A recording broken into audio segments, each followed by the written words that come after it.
Okay, so part two of the podcast. I've gone over most of the videos, but ended here with our movie feature for this week, which is the movie Crash.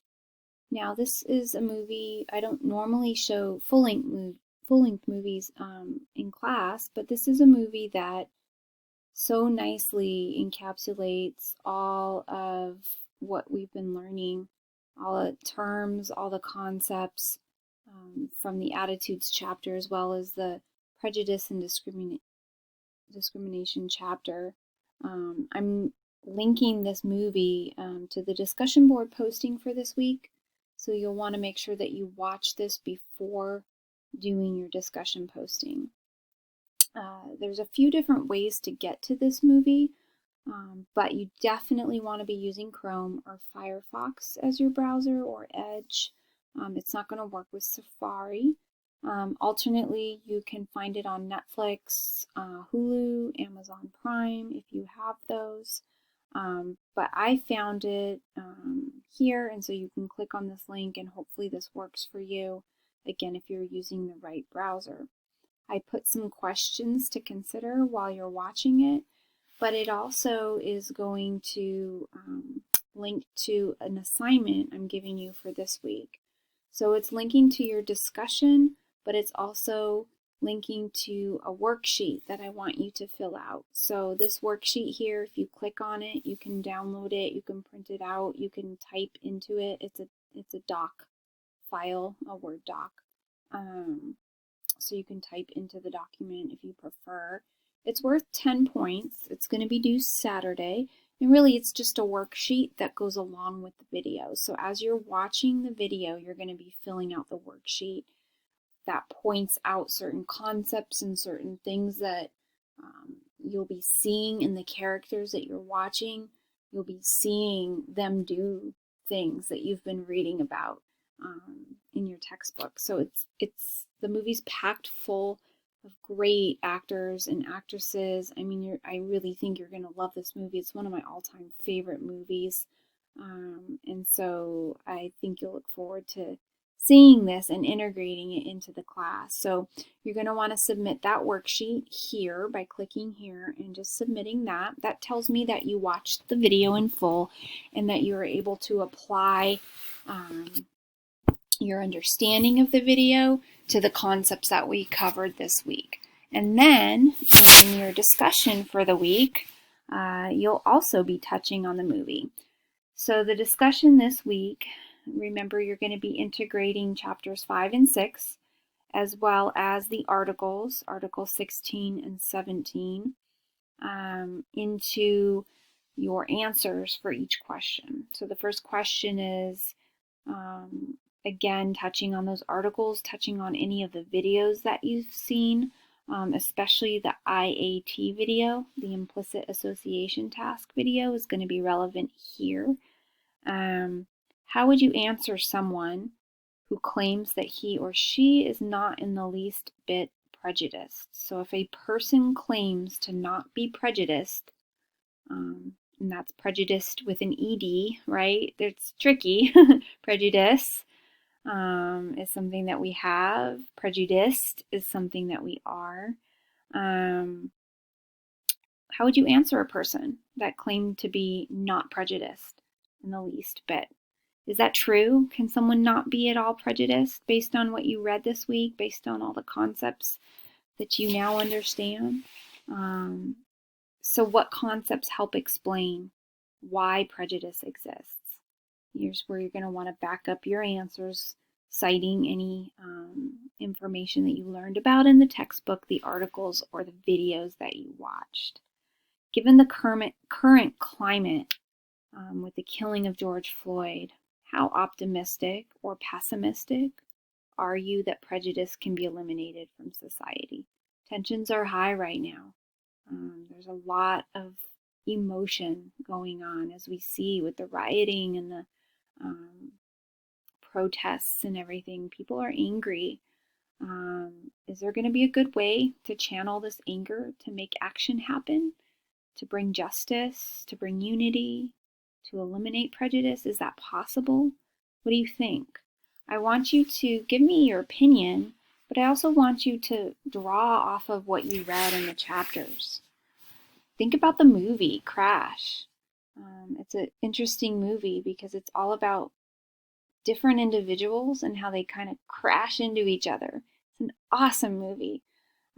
Everybody in the movie pretty much has some prejudice, all in different ways. Who overcomes their prejudice? And this is where question number 3 starts to come into play. Can people overcome prejudiced thinking? Can someone be prejudiced, learn about it, understand it, recognize it, and overcome it? Is that possible? Does the research tell us that that's possible? Who in the chapters that you read about this week, what researchers did experiments to try to determine this question? Who in the video, in the Crash video, started to overcome their prejudices or changed their perspectives on race relations over the course of the movie? And what happened in their lives that made that possible? Sometimes it's an event that happens to a person. It's a person that happens to a person. You know, we meet somebody who changes our views or our opinions. Our lives take a twist, take a turn, sometimes for the worst, and that might help us. How did people in the movie Crash overcome their prejudice, if at all? Some do a little bit, and some don't. So make sure to back up your answers and your responses, again, with concepts from the reading that help explain how we tackle prejudice and racism. You know, I tend to be an optimistic thinker. I see what's going on in our world. I don't like it. Makes me mad, makes me sad. It's a hurtful place we live in, but yet there's something in me that's optimistic. There's something in me that tells me we can channel this for good. We can teach our kids about the dangers of racism. We can do something about it, but we have to learn about it, and we have to be able to explain it in an educated manner, right? So I feel like if you can take what you read this week from the articles in the book and all the research that's been done, I mean, hordes and hordes of research done on this area, this topic, if you can take that and use it to understand what you're seeing in the world, you might actually understand prejudice. It doesn't mean we're going to like it. It doesn't mean we're going to accept it, but it means we can start to understand it. What's the root of it? And if we can understand the root of it, we may be able to understand how to stave it off, how to eliminate it, how to reduce it, and maybe how not to pass it on to the next generation, right? That's my hope, at least. It's a lot to tackle. Again, like I said in the last podcast, I didn't plan it this way.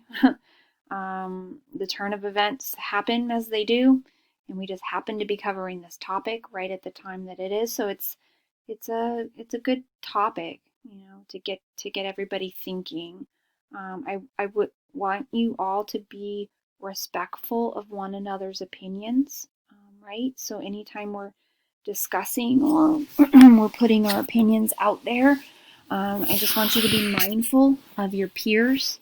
Everybody comes from a different place, a different background. We've all had different experiences. I want you to try to lay your assumptions aside, right? We all have attitudes, which now you understand a little bit more about. And so I challenge you to set those aside this week and approach the topic with an open mind and an open heart to hear and understand other people's points of view. I'm not one for name calling or finger pointing or using anybody or anything as a pawn. We can try to displace our blame onto other people and things, but we have to look within ourselves and understand our own prejudices, our own experiences. We've all had some negative experiences with individuals that we don't identify with, right? Individuals outside our in group, those who are in our out group. And what does that lead to? Where does that leave us? with those negative experiences? How do we judge those people, right, who aren't in our in-group based on those experiences? Do we let those experiences tarnish our attitudes and our opinions for other people of those same groups that we don't know, who we've never interacted with? And does one person who does a bad thing represent the entire group for which they claim to stand for or for which they identify themselves with, right? So we want to be thinking about that too. There are a lot of bad apples out there that give people who are trying to initiate change and do it in the right way, they're giving them a bad name. So there's some of that going on. It's just a tangled kind of web of issues.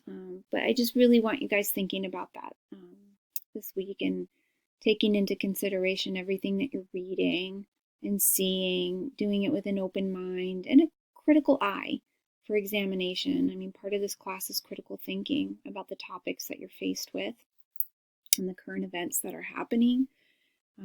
So be looking at all the material with that critical eye and trying to understand what's being displayed.